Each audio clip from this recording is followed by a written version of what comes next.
அன்பான காலை வணக்கம். நான் ஸ்ரீவர்மா மருத்துவமனையிலிருந்து மருத்துவர் ஜெயரூபா. இந்த நாள் இனிய நாளாக அமைய என்னுடைய மனமார்ந்த வாழ்த்துக்களும் பிரார்த்தனைகளும்.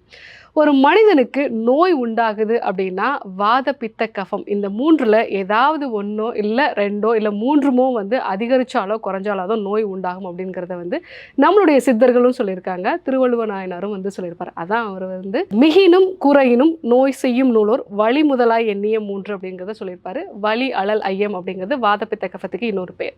இதில் முக்கியமான ஒரு உயிர்த்தாதுன்னு சொன்னோம் அப்படின்னா பித்தம்.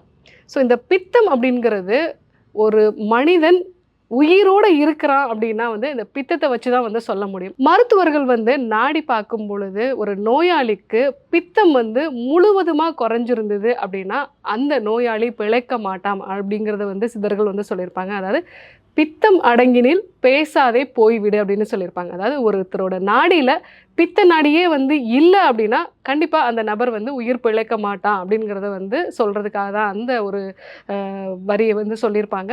ஸோ அந்த அளவுக்கு பித்தம் அப்படிங்கிறது நமக்கு ரொம்பவே அவசியமான ஒன்று. ஆனால் இந்த பித்தம் அதிகரிக்கும் பொழுது நிறைய உடல் உபாதைகளை உண்டு பண்ணுது. முக்கியமாக நமக்கு அதிகப்படியான வெப்பம் உண்டாகிறது, நமக்கு சரியான தூக்கம் இல்லாமல் இருக்கிறது, கண்ணெரிச்சல் உண்டாகிறது, யூரின் போகிறப்ப எரிச்சல் உண்டாகிறது. இந்த மாதிரி உடலில் அதிகப்படியான ஒரு பிரச்சனைகளை உண்டாக்கக்கூடியது இந்த பித்தம் அதிகரிக்கிறது.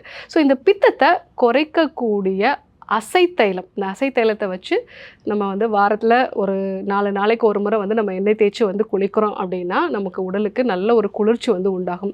ஸோ முக்கியமாக பீரியட்ஸ் இர்ரெகுலராக இருக்கிறவங்க, குழந்தைக்காக ப்ரிப்பேர் பண்ணிகிட்டு இருக்கிறவங்க, அதே மாதிரி பெண்களுக்கு ஹார்மோன் சம்மந்தமான பிரச்சனை இருக்கிறது, ரத்த அழுத்தம் அதிகமாக இருக்கிறது, இந்த மாதிரி நிறைய பிரச்சனைகளுக்கு எண்ணெய் தேய்ச்சி குளிக்கிற ஒரு விஷயம் மட்டுமே அவங்களுக்கு அந்த பிரச்சனைகளை எல்லாத்தையுமே சரி செஞ்சிட முடியும். ஸோ அந்த மாதிரி நம்ம எண்ணெய் தேய்ச்சி குளிக்கிறதுக்கான ஒரு அசைத்தைலம் எப்படி ப்ரிப்பேர் பண்ணுது அப்படிங்கிறத நம்ம இன்றைக்கி பார்க்கலாம்.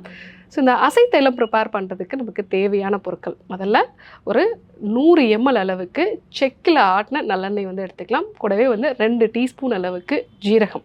ஸோ இந்த தைலத்துக்கு பேர் அசைத்தைலம் அப்படிங்கிறது ஏன் சொல்கிறோன்னா, சீரகத்துக்கு இன்னொரு பேர் அசை அப்படிங்கிற ஒரு பேர்.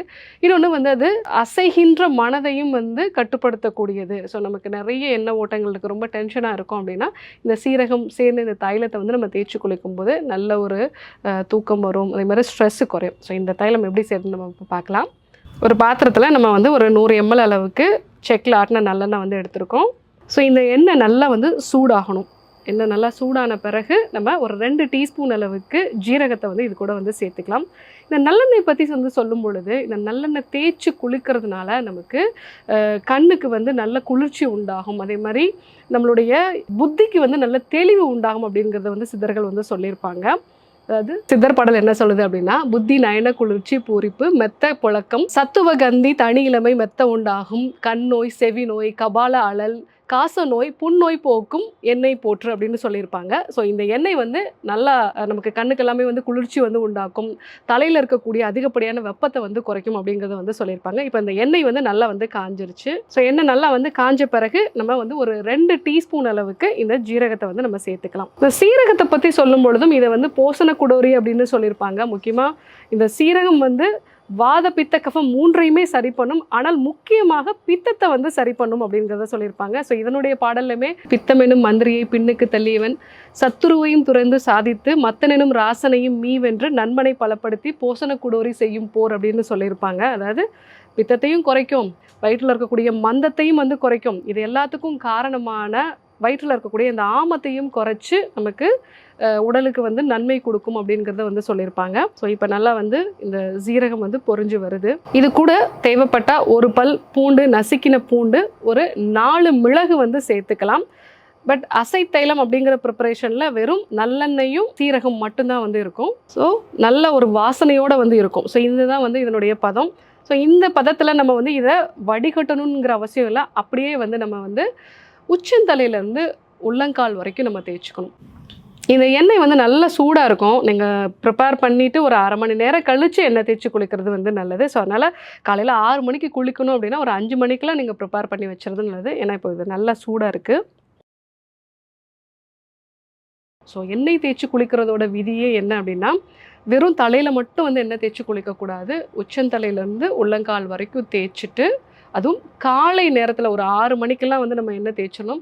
அதுவும் ஒவ்வொரு மாதத்துக்கும் எந்தெந்த நேரத்தில் வந்து எண்ணெய் தேய்ச்சி குளிக்கலாம் அப்படிங்கிறதுக்கு தனியான ஒரு விதியே இருக்குது. கார்காலத்தில் எந்த மாதிரி இருக்கணும், அதே மாதிரி வந்து குளிர்காலத்தில் எப்படி இருக்கணும் அப்படின்னு சொல்லிட்டு வாரத்தில் 2 நாள், அதாவது பெண்களாக இருந்தாங்கன்னா செவ்வாய் வெள்ளி, ஆண்களுக்கு வந்து புதன் சனி, இந்த நாட்களில் வந்து எண்ணெய் தேய்ச்சி குளிக்கணும். உடம்பு முழுவதுமாக வந்து எண்ணெய் தேய்ச்சிக்கணும். அன்னைக்கு வந்து நீங்கள் வெந்நீரில் தான் வந்து குளிக்கணும். ஸோ எண்ணெய் தேய்ச்சி குளிக்கிற அன்னைக்கு பகலில் வந்து தூங்கக்கூடாது. நீங்கள் சாப்பிடக்கூடிய உணவுகளில் வந்து குளிர்ச்சி தன்மையை கொடுக்குற மாதிரி நீர், காய்கறிகள், மோர், அதே மாதிரி ஃப்ரிட்ஜில் வச்சு எடுத்து சாப்பிடக்கூடிய உணவுப் பொருட்கள் இதெல்லாம் நம்ம வந்து அவாய்ட் பண்ணிடணும். ஸோ அன்னைக்கு வந்து நீங்கள் நல்ல ரசம் மாதிரியான உணவுப் பொருட்கள், ஈஸியாக செரிக்கிற மாதிரியான கஞ்சி வகையான உணவுப் பொருட்கள், பருப்பு சேர்ந்த உணவுப் பொருட்கள் இந்த மாதிரி வந்து நம்ம எடுத்துக்கலாம். முக்கியமாக அசைவம் வந்து சேர்க்கக்கூடாது. நிறைய பேர் வந்து எண்ணெய் தேய்ச்சி குளிச்சுட்டு நான் வந்து அன்னைக்கு கோழி குழம்பு சாப்பிடணும், இந்த மாதிரியான ஒரு வழக்கம்லாம் எண்ணெய் தேய்ச்சி குளிக்கிறதுல வந்து கிடையாது.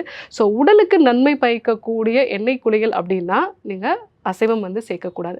ஸோ அதே மாதிரி இந்த எண்ணெய் தேய்ச்சி குளிக்கிற அன்னைக்கு வந்து கொஞ்சம் நல்ல தூக்கம் வந்து வரும். ஒரு காலகட்டத்தில் வந்து இந்த எண்ணெய் தேய்ச்சி குளிக்கிறத பற்றி சொல்லும் பொழுது வெளியில் தேய்க்கிற எண்ணெய்னால என்ன பலன்கள் நமக்கு இருக்க போகுது அப்படின்னு நிறைய பேர் சொல்லுவாங்க.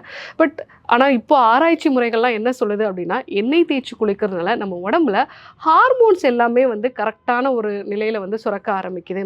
ஸோ உடம்புக்குள்ளே வந்து ஒரு நல்ல தளர்ச்சியான ஒரு நிலை வந்து உண்டாகுது. ஒரு ஸ்ட்ரெஸ் வந்து எப்படி நம்ம ரிலாக்ஸ் ஆகுமோ அந்த மாதிரியான ஒரு ரிலாக்ஸ் ஒரு நிலை வந்து உண்டாகிறதுனால தான் இந்த எண்ணெய் தேய்ச்சி குளிக்கிற அன்னைக்கு பகல்லே வந்து நமக்கு தூக்கம் வரக்கூடிய ஒரு உணர்வு வந்து இருக்கும். ஸோ அது மட்டும் இல்லாமல் நம்மளுடைய கண்ணு, அதே மாதிரி காது, அதே மாதிரி தலையில் இருக்கக்கூடிய அதிகப்படியான ஹீட், ஸோ இது எல்லாமே வந்து குறையிறதுனால நமக்கு நல்ல இரவு தூக்கம் வந்து இருக்கும். ஸோ நிறைய டென்ஷன் ஆகிறது, சின்ன சின்ன விஷயத்துக்கெலாம் வந்து டென்ஷன் ஆகிறது. ஸோ இந்த மாதிரி நமக்கு மனதில் உண்டாகக்கூடிய பிரச்சனைகளையும் வந்து இது சரி செய்யக்கூடும். ஸோ இந்த பித்தம் அப்படிங்கிறது வந்து அதிகரிச்சுது அப்படின்னா நமக்கு வந்து நிறைய சிம்டம்ஸ் வந்து உண்டாகுது. முக்கியமாக கண்ணெரிச்சல், யூரின் போகிறப்ப எரிச்சல் உண்டாகிறது, சரியான தூக்கம் வந்து இல்லாமல் இருக்கிறது, நிறைய வந்து டென்ஷன் ஆகுறது. ஸோ இதெல்லாம் வந்து சிம்டம்ஸு.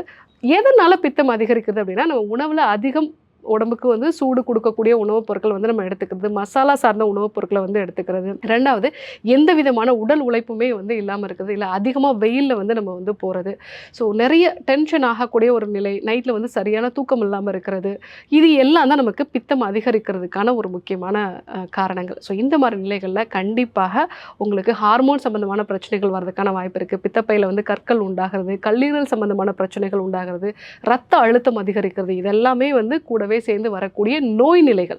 ஸோ இந்த நிலைகளில் கண்டிப்பாக நீங்கள் எண்ணெய் தேய்ச்சி குளிக்கிறத வந்து வழக்கப்படுத்திக்கிறது நல்லது. ஸோ இப்போல்லாமே வந்து நம்ம பிசிஓடினால பாதிக்கப்பட்ட பெண்கள், அதே மாதிரி குழந்தை பேருக்காக வந்து ட்ரீட்மெண்ட் எடுத்துக்கொள்ளக்கூடிய ஆண் பெண் இருவருக்குமே வந்து கண்டிப்பாக எண்ணெய் குளியல் செய்யணும் அப்படிங்கிறத வந்து நம்ம சொல்லியிருப்போம். ஸோ அந்த மாதிரி வந்து எண்ணெய் தேய்ச்சி குளிக்கக்கூடிய ஒரு விஷயத்தை ஃபாலோ பண்ணுறதன் மூலமாகவே வந்து அவங்களுக்கான அந்த பிரச்சனைகள் எல்லாமே வந்து நிரந்தரமாக சரியாகிறத வந்து நம்ம பார்க்கலாம். ஸோ அதனால் இந்த அசை தைலம் அப்படிங்கிறத நீங்களும் வீட்டில் ப்ரிப்பேர் பண்ணுங்கள். ஸோ இது வந்து முக்கியமாக உடம்புல அதிகப்படியான பித்தத்தை வந்து குறைக்கிறதுக்கான ஒரு எண்ணெய். ஸோ வாதம் அதிகமாக இருக்குது அப்படின்னா அதுக்கு வந்து சுக்கு தைலம் வந்து நம்ம பயன்படுத்தலாம். அதே மாதிரி கஃபம் அதிகமாக இருக்கும் பொழுது அதுக்கு வந்து சிட்ராமுட்டி தைலம், இந்த மாதிரி தைலங்களில் வந்து நிறைய வெரைட்டி இருக்குது. பட் காமனாக எல்லாருமே பயன்படுத்தலாம் அப்படின்னா இந்த அசை தைலத்தை வந்து நம்ம பயன்படுத்தலாம். ஸோ இதை வந்து நம்ம எண்ணெய் தேய்ச்சி குளிக்கும் பொழுது நம்ம உடல் வந்து நல்ல ஒரு நிலைக்கு வந்து வரும். ஸோ அதே மாதிரி ஹார்மோன்ஸும் வந்து ரெகுலரைஸ் ஆகும். குழந்தை பேர் அடையணும்னு நினைக்கிறவங்களுக்கும் அவங்களுக்கான ஒரு நல்ல நிகழ்ச்சிகள் வந்து நடக்கும். ஸோ இன்னைக்கு இந்த அசை தைலம் எப்படி செய்யுங்கிறத பார்த்தோம். பித்தம்னா என்ன அப்படிங்கிறதையும் நம்ம வந்து பார்த்தோம். பித்தம் அதிகரிக்கிறதுக்கு என்னெல்லாம் வந்து காரணங்கள் அப்படிங்கிறதையும் பார்த்தோம். உடம்புல பித்தம் அதிகரித்தா என்னென்ன நோய் நிலைகள் வரும் அப்படிங்கிறதையும் பார்த்தோம். ஸோ இந்த அசை தைலம் அப்படிங்கிறத வந்து எப்படி நம்ம வந்து தேய்ச்சி குளிக்கணும், அன்னைக்கு என்னென்னலாம் வந்து நம்ம பத்திய முறைகளை வந்து ஃபாலோ பண்ணணும் அப்படிங்கிறதையும் நம்ம வந்து பார்த்தோம். ஸோ இதே போன்று ஒரு நல்ல தகவலோடு உங்களை சந்திக்கிறோம். நன்றி, வணக்கம்.